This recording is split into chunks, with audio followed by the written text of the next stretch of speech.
Welcome to Sparks of History, where Jewish history and world history meet. We are very honored to have with us today Rabbi Chaim Jachter.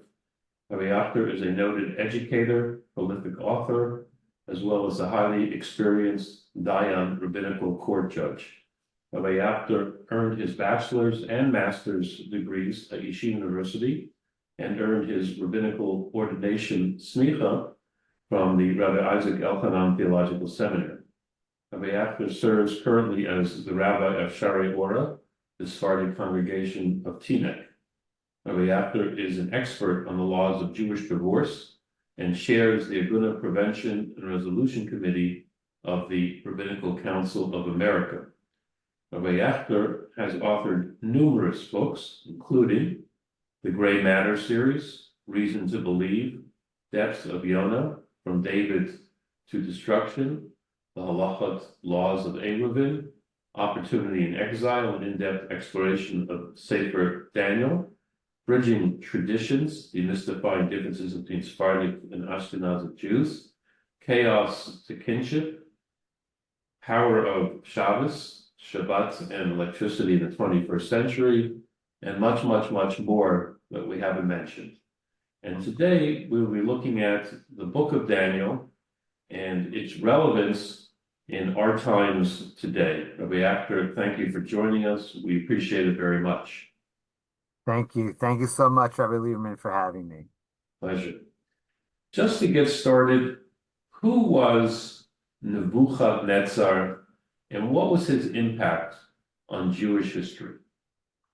Nebuchadnezzar, when you ask a Jew about Nebuchadnezzar, a Jew is going to respond and say Nebuchadnezzar was a disaster.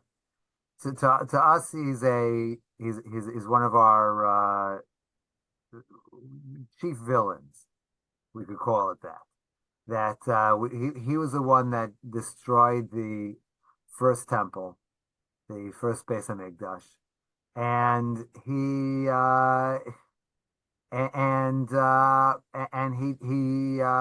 exiled the Jews to Babylonia. That's what most people, when you think about most Jews, when you think about Nebuchadnezzar, that's the way that we think of. That's the way we picture this man. Now, there's a lot more nuance to it. There's the Nebuchadnezzar that we see in the Book of Kings, in the Book of Esther. We think of him as this destroyer, but in the Book of Daniel, already we see a bigger picture, a different side of Nebuchadnezzar. And what do we see there in the book of Daniel as opposed to, the evil villain, which he was, but what is the nuance that we see in the book of Daniel? So it's important what you just said there. First of all, we have to understand who we're dealing with. He's an evil villain. Period. There's more nuance to this evil villain. So this evil villain, Nebuchadnezzar, is just presented in Kings and in Esther as a faceless conqueror, and we don't really get to know him to get a sense of who he was. Just someone that because we didn't face him, we didn't encounter him. The only time that Jews encountered him was already when Jews are exiled to Babylon, and Daniel and other Jews are going to have meaningful, significant interactions with him. Now, it's interesting that Jews on Friday nights sing a song, a hymn for the Sabbath, for Shabbat, called Karibon Olam, which basically was composed by Nebuchadnezzar. Now, most Jews don't realize that. But if you know the book of Daniel, you realize, oh my goodness, we're singing about Nebuchadnezzar, which is really a remarkable. It's just remarkable why that is. So that you need to really study the book of Daniel, otherwise a Jew's not going to understand why on a Friday night, why are we singing a song that's composed by Nebuchadnezzar, by this evil villain conqueror. Why are we and more than that, he's praising God. Karibon Olam. God created the world, and He runs the world. These words that we say, that sounds like an evil villain speaking. How did that happen? So you need that's one of the reasons why you really need the book of Daniel to see, ooh, what happened with him, and what his interactions with Jews after he exiled the Jews to Babylon. So the Nebuchadnezzar from the book of Daniel has a certain plan that involves, at least from what we know, young Jewish aristocratic children, Jews that have been exiled from the land of Israel, from Jerusalem. What was that plan? And did that set a precedent for future Jewish diasporas? Oh, very powerfully so. Very, very much. This is a paradigm for Jewish exiles and Jewish survival. Extremely important. It is very, very crucial message what Nebuchadnezzar was trying to do. He wasn't per se trying to harm the Jews, but what he was trying to do was to groom a new generation of Jewish leaders in Babylon who would be thoroughly assimilated into Babylonian ways.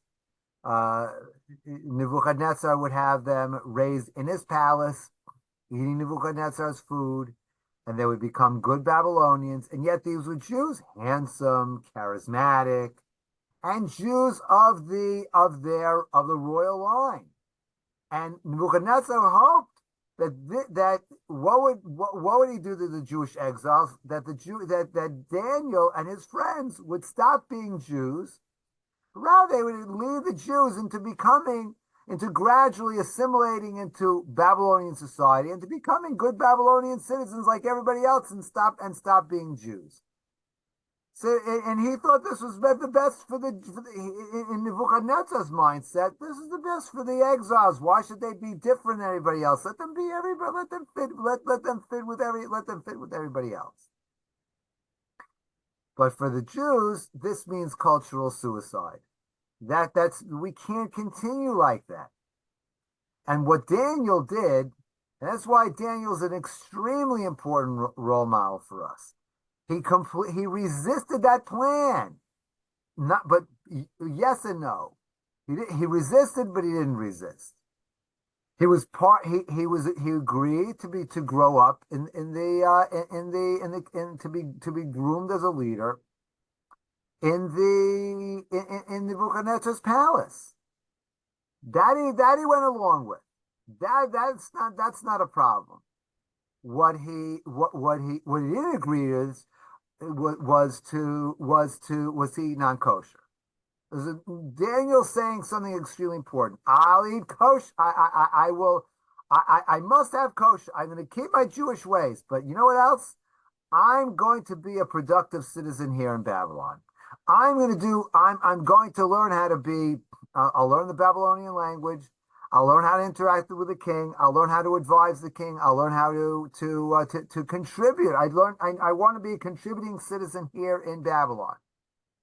But I'm going to keep my Jewish ways. And that's the secret of the Jew. The secret of Jewish survival is that we Jews, when we are exiled, we are part of the communities in which we reside. We're good American citizens. However, we're going to stay Jews. We're not going to assimilate into the broader society. That's why I just in the Yeshiva high school where I teach at, where I'm finishing this year my 29th year of teaching. It's called Torah Academy, Bergen County. We have secular studies, and the students who graduate, some of them are rabbis, most of them are not. Most of them, 85% of them will be businessmen, will be doctors, accountants, lawyers, CEOs. There'll be all kinds of accountants, all kinds of positions in which they are good contributing citizens to the country. I mean, rabbis as well are good contributing citizens of the country, but they'll be involved in secular fields. However, we train them, and thank God, almost all of them are, 80 to 90% of them are. Stay with Jewish ways. Stay with kosher. Stay with the Sabbath observance, and we're not going to give that up, no matter what, no matter how difficult. That's the whole point of Daniel. Daniel will say, "I'm willing to risk my life. I'm willing to die. I'm willing to die. We're willing to die for Jewish ways." It means everything. It is our whole life. Life is not worth living if we can't live as Jews. It's not. And he puts his money where his mouth is. He'll stay in the king's palace. He'll be raised in the king's palace, but I will only eat kosher. So he ate completely, just ate seeds, probably just fruits and vegetables. That's all he had. If you see anything else, not kosher. That's it. Fruit and vegetables. He'll live on fruit and vegetables. I have a good friend of mine that I just spoke to this week. His father served in the American Army during World War II. What did he live on as an American? He wanted to keep kosher. So what did he live on? He lived on fruits and vegetables. But he served in the United States Navy for 3 years, fought in the war against the Japanese. And what did he eat? He ate fruits and vegetables. That's what he had. That's what he lived on. I have a friend of mine. His grandfather served in the American Army during World War II. In Europe, he fought the Nazis. He was a decorated soldier. Never ate non-kosher. Never ate any of the meat from the American Army. Never. Very difficult. These are modern day Daniels. So who exactly was Daniel? What do we know about him, not just from the book of Daniel, but from other Jewish sources? So we don't know that much about Daniel. We don't know too much about all of the personalities and all the Bible personalities. We know enough. We know that which is recorded in the traditional Jewish sources is what's necessary to know for all generations. We have a thorough biography of Daniel. We do not. Do we have a thorough biography of Abraham, Moses? What was Moses doing between the time that he ran away to Midian until he returned to Egypt? The Bible doesn't tell us. Only what is important. The Bible records only that which is important for every generation to know. If it's not suitable for every generation, it's just not going to it's just not going to appear in the Bible. And there is a Daniel that's mentioned in the book of Ezekiel, Yechezkel, but it's not clear that that's the Daniel of Sefer Daniel. But we know he came from an aristocratic family. That we know. We know that he was exiled, and right. And do we know anything about his? For example, in the book of Esther with Mordecai, we see that there's, or at least in the book or outside the book, we see there's a relationship, things are happening, he's part of the Jewish community, he's leading the Jewish community, he becomes the viceroy. Do we have any of these things about Daniel from authentic Jewish sources? It's a little bit, but not much. You know, the Talmud speaks of him as creating enactments for the Jewish people to not have to refrain from bread that's baked outside of a Jewish home, to about enacting praying 3 times a day. But in general, there's a deliberate paucity of information about the people that we need to know. What we need to know, what Jews need to know for every generation, is the example that Daniel set. And what Daniel set, the example of saying that being Jewish means everything. I'm willing to die for my Jewishness. I'd rather die than bow to Nebuchadnezzar's statue, as Daniel's 3 friends, Hananiah, Mishael, and Azariah, did. whether it's saying I'd rather eat not kosher. This is I'd rather die than eat not kosher. I'd rather die than eat not kosher. This is these lessons are essential lessons that are necessary for every generation. Shifting a little bit, who are the four kingdoms?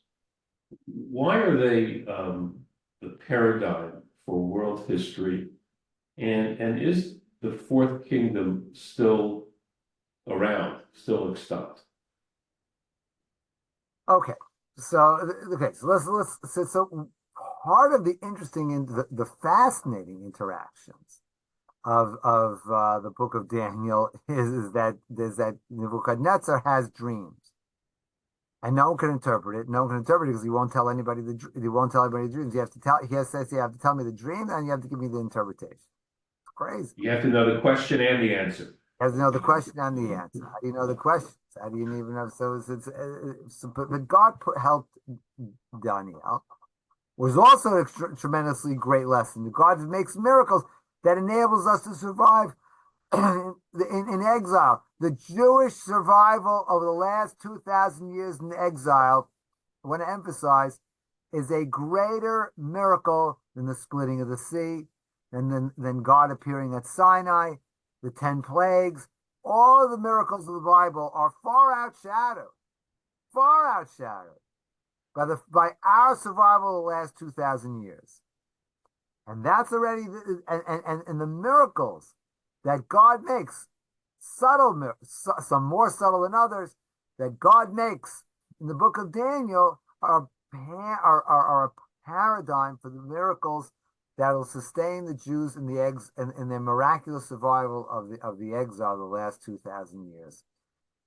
Without the miracles that God made for Daniel, he wouldn't have survived. How did he survive? He was living on fruits and vegetables. How did he look as robust as those who were eating the non-kosher food? He did it because why did Hashem do this? Hashem made these great miracles to help Daniel, because Daniel went all out. Hashem will go all out for us. And without the miraculous intervention from God, then Daniel would never have survived, would never have thrived, certainly wouldn't have survived. And the same for the Jews in the exile. So that's a very, very important paradigm. Now, so God intervenes and tells him the Nebuchadnezzar's dream and the solutions. This is the first dream that he has in the book of Daniel. And he has this crazy statue that's gold and silver and copper and bronze and then iron. What this all about? So these four metals correspond to four kings, four kingdoms, a paradigm of four kingdoms. Now it's very vague, and the commentaries argue about, well, what are they? What are the four kingdoms? Well, you have Babylon. What was the Babylonian? Who are the Babylonians succeeded by? The Babylonians were brought down by the Persians. So Babylonians king number one has to be the Babylonians won the first kingdom, because that's who Daniel's addressing. And who destroyed the Babylonians? The Persians. That's number two. That's clear. Who brought down the Persians? That's the Greeks. Number three. Okay, now who's the fourth kingdom? That's already a not so clear. And so they have difference of opinions. Some will say it's Rome. Some will say will say that it's Islam. Well, is the fourth kingdom still extant? Is it Islam? Is it the Arab nations? Possibly. Well, if that's possibly true, well, they're definitely still around. That fourth kingdom is definitely still around. If Rome is the fourth kingdom, is Rome still around? Well, then some will say, no, it's not. It's not Rome. We know the rise and fall of the Roman Empire. The Roman Empire fell fell a long time ago. So what's that kingdom? One could say it's Christendom. One could say that it's, that's the Vatican, that's based in Rome, so that's an extension of Rome. We could say it's Western culture. That's the fourth kingdom. But ultimately, the kingdom that the ultimate, the Mashiach, the Messiah, will come and succeed these four kings. But the key message of these four kings are the message of Nebuchadnezzar, the message to us is that you, Nebuchadnezzar, you view yourself as godlike, all powerful, but a little humility. Realize you're not forever. You're not forever. The Babylonians will come and go. The Persians will come and go. The Greeks will come and go. The Romans will come and go. But there's only Hashem that lasts forever, and it's only the Jewish people that last forever. But not Jewish people as biological. The Jewish people, those who are following the Torah. If you're following the Torah, you're following the God's ways. That nation is eternal. That's an eternal nation. Now, the many Jews who unfortunately don't respect and honor their tradition, don't honor their obligations to God. Those Jews don't survive as Jews for many generations. Non-observant Jewry has very limited very limited shelf life.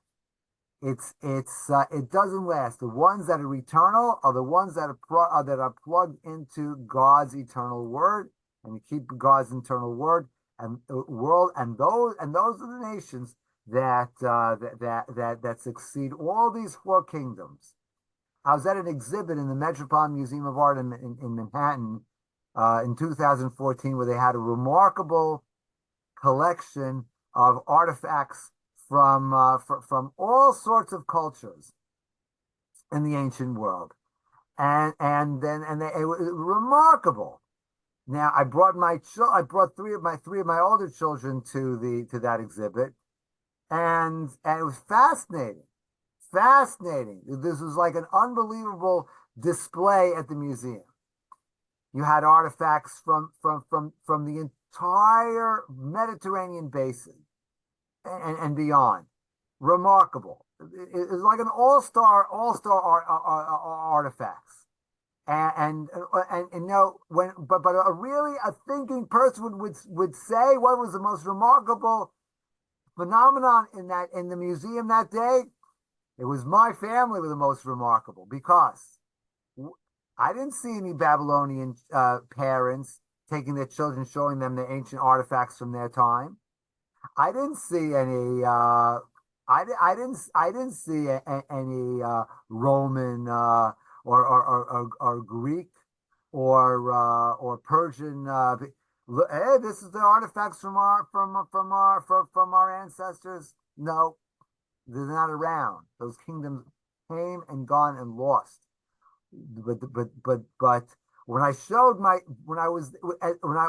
we came to the Jewish artifacts, my 11-year-old daughter at the time looked at they unearthed an altar from ancient Israel, a Jewish altar from ancient Israel, and she saw the corners of the horns of the altar, and she immediately said, "Oh, that's the karnos hamizbech. Those are the corners of the mizbech that the Torah speaks about." Well, so it shows there was an 11-year-old girl who looked at a Jewish artifacts from 2,000 years ago, and she immediately knew what it was. What does that mean? That means there's cultural continuity. That means we're still around, and we're living the same life as our ancestors lived, the same religion. There's no one else like this. We are an eternal people. We are an eternal people beyond those four kings. Those four kingdoms, they're powerful for a while. They shine. They're lost. But the Jew is eternal.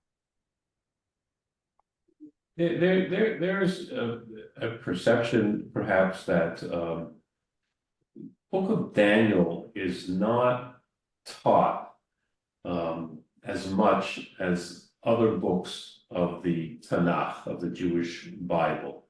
And some want to say, well, because the bulk of it is in Aramaic, and that's difficult, more difficult than Hebrew, but if you don't understand Hebrew, can't read Hebrew, Aramaic is no different than Hebrew. Why do you think that is? Is it because of the language, or is it because it's so esoteric or that is just so hard to understand the details of it? Or is it that purposely it was discouraged because of the Jewish tradition not to delve too much into the dates of the ends of time of the Messianic era? What's your take on that, Rabbi? I have no clue. I have no clue. All I know is it's an enormous mistake for Jewish educators not to include the book of Daniel.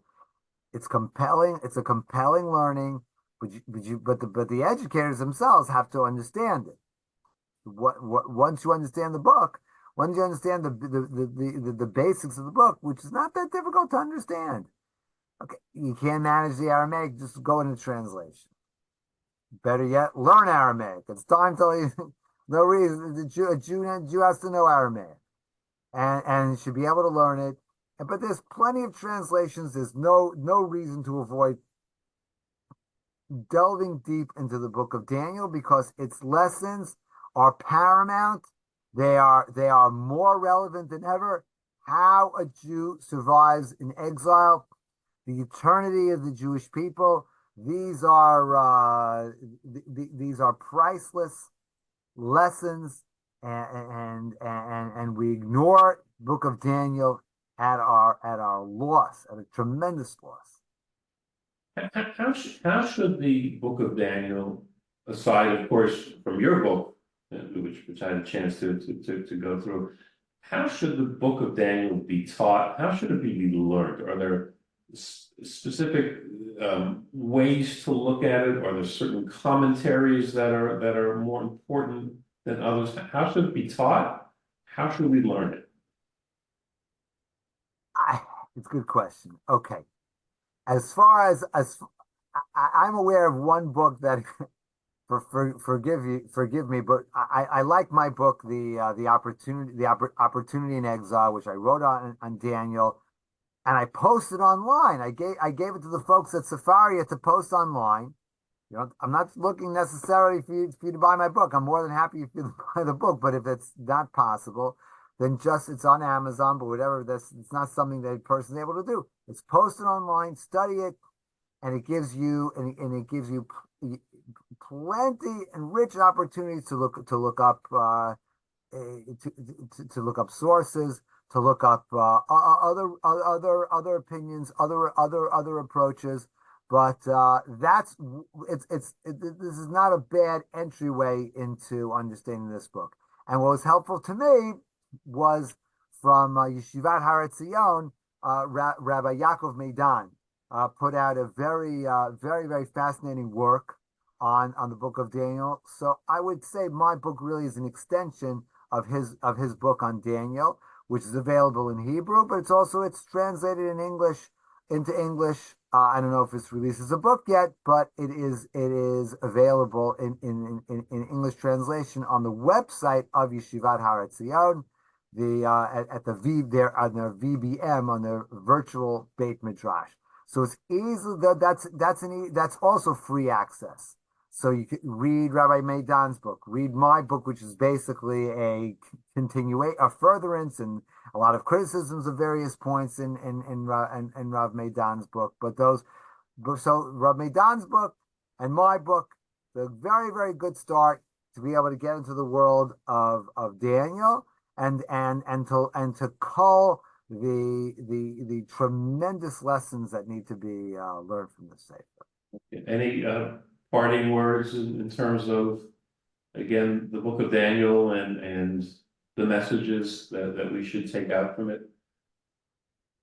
That you should learn the book of you should You should learn the book of Daniel. You will love the book of Daniel, and then you will live the book of Daniel. Live the messages. Live according to the values and the charges that it makes to us. So learn it, love it, live it.